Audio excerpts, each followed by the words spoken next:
Let us take a look here at permissions. So these specify what actions users or services can perform on a resource.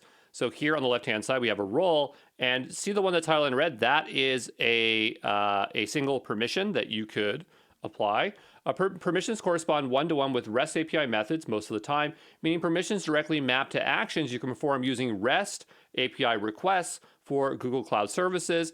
I don't think this is much different than maybe AWS. I think that theirs is the same, but I would say Google has a much better naming convention for their stuff because it generally follows CRUD, as you see get, list, create, delete, get. So for example, storage buckets.get will allow reading buckets from information using get. Create would use a post or a put, obviously. And here you can see there's a pattern store or service, resource, verb. So very straightforward. Roles are assigned to grant one or more permissions, which obviously that makes sense. But yeah, permissions, pretty straightforward.